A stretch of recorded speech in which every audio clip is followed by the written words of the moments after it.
اللہ کی ذات کا احسان ہے کہ ایک بار پھر اللہ تعالیٰ نے رمضان کی برکتیں ہمیں نصیب فرمائیں۔ رب العزت نے اس مہینے کے بارے میں ارشاد فرمایا، شہر رمضان الذی انزل فیہ القرآن، رمضان کا مہینہ وہ ہے جس میں قرآن نازل کیا گیا۔ اس مہینے کی برکت، اس کی رحمت قرآن حکیم کے ساتھ جڑی ہوئی ہے۔ آخری عشرہ دوزخ سے نجات کا عشرہ ہے۔ اس عشرے کے بارے میں نبی صلی اللہ علیہ وسلم کے طرز عمل کے بارے میں حضرت عائشہ صدیقہ روایت کرتی ہیں کہ جب رمضان کا آخری عشرہ آتا تو نبی صلی اللہ علیہ وسلم اپنا تہبند مضبوط باندھ لیتے، یعنی کمر کس لیتے۔ ان راتوں میں خود بھی جاگتے تھے اور اپنے گھر والوں کو بھی جگاتے تھے۔ یہ روایت صحیح بخاری کی ہے، حدیث کا نمبر ہے 2024۔ اسی طرح صحیح مسلم میں یہ روایت 2787 نمبر پر موجود ہے۔ حضرت علی رضی اللہ تعالی عنہ سے روایت ہے کہ نبی صلی اللہ علیہ وسلم خود بھی جاگتے تھے اور اس آخری عشرے میں اپنے گھر والوں کو بھی جگاتے تھے۔ یہ روایت ترمذی کی ہے 795 نمبر پر۔ حضرت عائشہ صدیقہ فرماتی ہیں کہ رسول اللہ صلی اللہ علیہ وسلم رمضان کے آخری عشرے میں اتنی ریاضت کرتے کہ اس کے علاوہ دوسرے دنوں میں اتنی محنت نہیں کیا کرتے تھے۔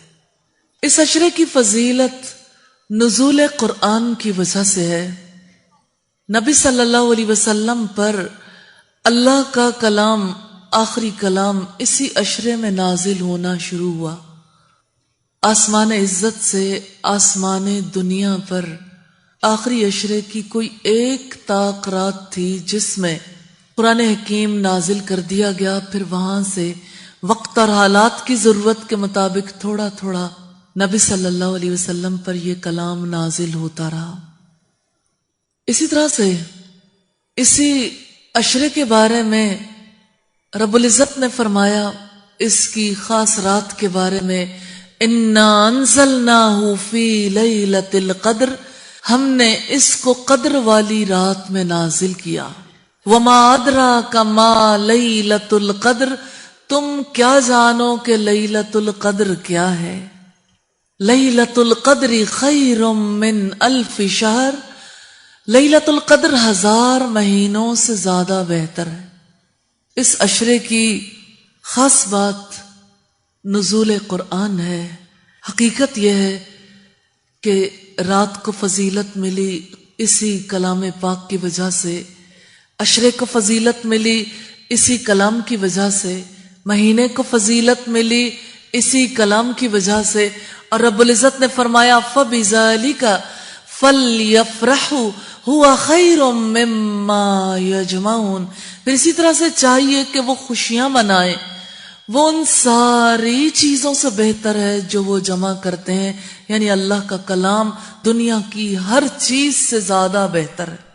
تو یہ لیلۃ القدر ہے جس کے بارے میں رب العزت نے فرمایا تنزل الملائکۃ والروح فیہا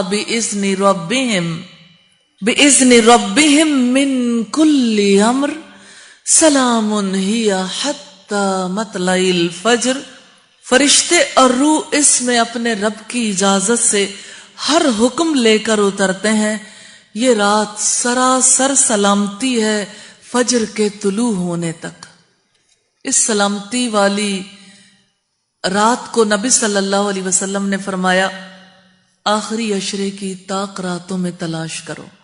حضرت انس بن مالک سے روایت ہے کہ رمضان آیا تو رسول اللہ صلی اللہ علیہ وسلم نے فرمایا یہ مہینہ جو تم پر آیا اس میں ایک رات ایسی ہے جو 1000 مہینوں سے بہتر ہے۔ جو شخص اس رات سے محروم رہا ہر بھلائی سے محروم رہا۔ آپ نے فرمایا لیلۃ القدر کی سعادت سے صرف بد نصیب ہی محروم کیا جاتا ہے۔ یہ روایت ابن ماجہ کی ہے 1333 نمبر پر۔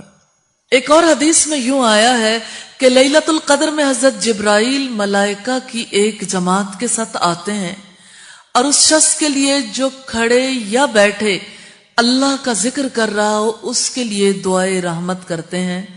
یہ روایت تفسیر ابن کثیر کی ہے ابن ماجہ میں بھی روایت موجود ہے۔ حضرت انس نے بیان کیا ان سے عبادہ ابن صامت نے کہ نبی صلی اللہ علیہ وسلم اس لیلۃ القدر کے بارے میں خبر دینے کے لیے ہمارے پاس تشریف لا رہے تھے کہ دو مسلمان آپس میں جھگڑا کرنے لگے۔ اس پر آپ صلی اللہ علیہ وسلم نے فرمایا، میں آیا تھا کہ تمہیں شب قدر کے بارے میں بتا دوں، لیکن فلاں اور فلاں نے آپس میں جھگڑا کیا، پھر اس کا علم اٹھا لیا گیا اور امید یہی ہے کہ تمہارے حق میں یہی بہتر ہوگا۔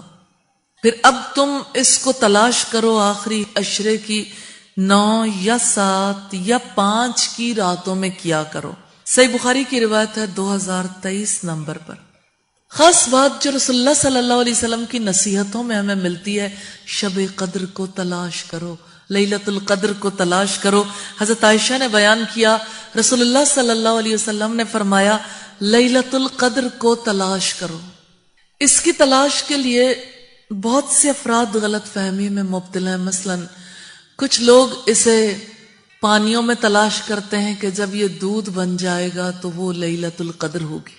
کچھ لوگ اسے چاند کی چاندنی میں تلاش کرتے ہیں کہ جب پوری روشنی ہر طرف بکھر جائے گی تو وہ لیلۃ القدر ہوگی۔ لیلۃ القدر میں جس کو تلاش کرنا ہے وہ اللہ کی محبت ہے اور اللہ کے کلام کا تعلق ہے، تو اس کلام کے ساتھ تعلق بنانا ہے اور اس کلام میں اپنے رب کو تلاش کرنا ہے۔ بہادر شاہ ظفر مغلیہ سلطنت کا آخری بادشاہ تھا۔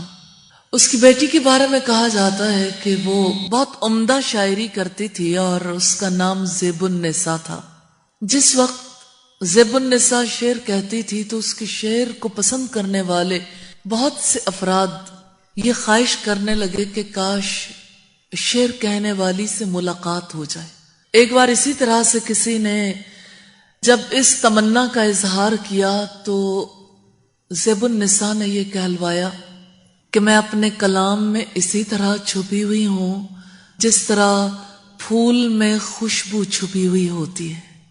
حقیقت یہ ہے کہ جو رب کی تلاش میں ہے اسے رب کے کلام میں رب کو تلاش کرنا چاہیے، اور اللہ سے یہ دعا ہے کہ اللہ تعالیٰ ان طاق راتوں میں ہماری خطائیں معاف فرما دے، ہمارے لیے دوزخ سے آزادی کا پروانہ جاری فرما دے، اور ہمارے لیے، ہمارے ملک کے لیے، امت مسلمہ کے لیے ان راتوں میں اللہ تعالیٰ خصوصی رحمت نازل فرما دے۔ اللہ تعالیٰ مسلمانوں کی مغلوبیت کے دور کو غلبے سے بدل دے، ہمیں اپنی ذمہ داریوں کو محسوس کرنے کی توفیق عطا فرمائے، اور اللہ تعالیٰ اس کلام کی برکت سے جیسے پہلے لوگوں کو اعزاز عطا فرماتے رہے، اسی طرح سے اللہ تعالیٰ ہمیں بھی اس کلام کے توسط سے عزت نصیب فرمائے، کلام کے توسط سے عزت نصیب